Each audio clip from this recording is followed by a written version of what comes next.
അസ്സലാമു അലൈക്കും. ഇന്ന് നമ്മൾ സംസാരിക്കുന്ന വിഷയം വളരെ രസകരമാണ്. വലിയൊരു തെറ്റിദ്ധാരണ ഉണ്ടാക്കുന്ന വിഷയമാണ്. ഈ ദൈവവിശ്വാസം ശാസ്ത്രത്തിന് എതിരാണോ? പലപ്പോഴും ബുദ്ധിജീവികളും യുക്തിവാദികളും ശാസ്ത്രവാദികളൊക്കെ ദൈവത്തെയും ആ വിശ്വാസത്തെയും പഴഞ്ചനായിട്ട് അങ്ങനെ നമ്മൾ പൊതുവെ കാണുകയും കേൾക്കുകയും ചെയ്യാറുണ്ട്.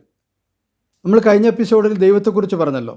സൃഷ്ടാവായ ദൈവം ഒരു യാഥാർത്ഥ്യമാണെന്ന് വേദങ്ങളും മനുഷ്യയുക്തിയും പറയുന്നു. നമ്മൾ കഴിഞ്ഞ എപ്പിസോഡുകളിലൊക്കെ അതാണ് സംസാരിച്ചത്. എന്നാൽ ശാസ്ത്രം ദൈവത്തെക്കുറിച്ച് എന്താണ് പറയുന്നത്? ഭൗതിക ശാസ്ത്രം ദൈവത്തെക്കുറിച്ചൊന്നും പറഞ്ഞിട്ടില്ല എന്നതാണ് വസ്തുത. മറ്റേതൊക്കെ വെറുതെ തെറ്റിദ്ധാരണകൾ ഉണ്ടാക്കുകയാണ്. കാരണം അതിഭൗതിക കാര്യങ്ങൾ ശാസ്ത്രത്തിൻ്റെ പരിധിയിൽ വരുന്ന വിഷയമല്ല. അതുകൊണ്ടാണ് മഹാനായ ശാസ്ത്രജ്ഞരിൽ ഐസക് ന്യൂട്ടൺ, ആൽബർട്ട് ഐൻസ്റ്റീൻ പോലെയുള്ളവർ ദൈവവിശ്വാസികളാണ്. അവരൊരിക്കലും ദൈവത്തെയോ വിശ്വാസത്തെയോ തള്ളിപ്പറഞ്ഞിട്ടില്ല. അവർ വേറൊരു രീതിയിലുള്ള വിശ്വാസമാണ് ദൈവത്തെക്കുറിച്ച്. എങ്കിൽ പോലും നോബൽ സമ്മാന ജേതാവായ ഒരു ശാസ്ത്രജ്ഞനുണ്ട്, സർ പീറ്റർ മഡ്വർ. അദ്ദേഹത്തിൻ്റെ ദ ലിമിറ്റ്സ് ഓഫ് സയൻസ് എന്ന പുസ്തകത്തിൽ അദ്ദേഹം പറയുന്നുണ്ട്, അദ്ദേഹം ചില രസകരമായ ചോദ്യങ്ങൾ ചോദിക്കുന്നുണ്ട്. എന്തുകൊണ്ട് ട്രെയിൻ പറക്കുന്നില്ല? അതുപോലെയാണ് എന്തുകൊണ്ട് ശാസ്ത്രം ദൈവത്തെക്കുറിച്ച് പറയുന്നില്ല എന്ന ചോദ്യം എന്നാണ് ഈ പീറ്റർ മഡ്വർ പറയുന്നത്. കാരണം റെയിൽപ്പാളത്തിലൂടെ ഓടാവുന്ന രീതിയിലാണ്, ആ ഘടനയിലാണ് ട്രെയിൻ നിർമ്മിച്ചിരിക്കുന്നത്. അതുകൊണ്ട് അത് പറക്കൂല. ഭൗതിക ശാസ്ത്രം ഭൗതിക കാര്യങ്ങൾ പഠിപ്പിക്കാനുള്ള വിജ്ഞാനശാഖയാണ്. അതിനാൽ അതിഭൗതിക കാര്യങ്ങൾ ശാസ്ത്രം ചർച്ച ചെയ്യാൻ പോകാറില്ല.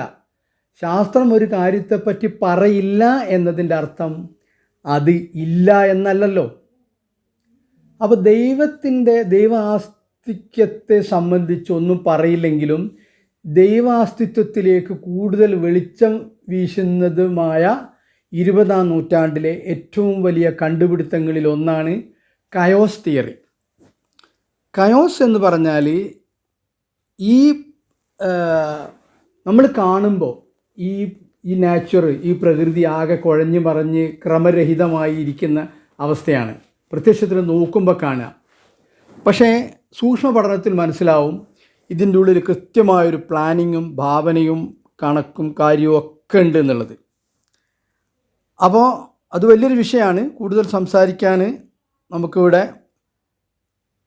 സമയമില്ല. ഉദാഹരണത്തിന്, ജനിക്കുമ്പോൾ പല്ലുകളില്ല.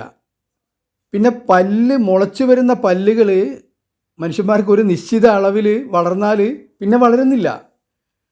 അതേസമയം വിരലിന് നഖങ്ങളോ അതിങ്ങനെ വളരും.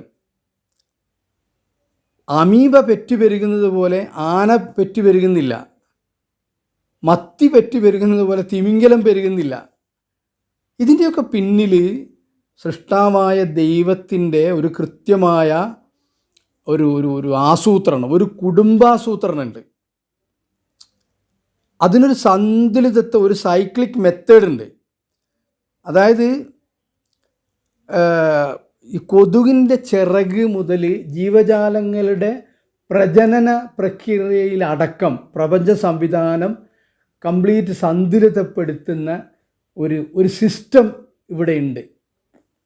അപ്പോൾ ചുരുക്കത്തിൽ ഈ ദൈവം എന്നുള്ളത് സൃഷ്ടാവ് മാത്രമല്ല, സൃഷ്ടികളുടെ സ്ഥിതി ഭദ്രമാക്കും വിധം എല്ലാറ്റിനെയും ക്രമീകരിച്ചവൻ കൂടിയാണ്. അപ്പോൾ ആൽബർട്ട് ഐൻസ്റ്റൈൻ്റെ അഭിപ്രായം നമ്മൾ നേരത്തെ പറഞ്ഞു. കുറേ കൂടി പറയാനുണ്ട്. തൽക്കാലം നമ്മൾ 4.5 മിനിറ്റായി, ഇവിടെ അവസാനിപ്പിക്കുകയാണ്. അപ്പോൾ ചുരുക്കി പറഞ്ഞാൽ ശാസ്ത്രം മതവും ഒരിക്കലും ഏറ്റുമുട്ടുന്നില്ല.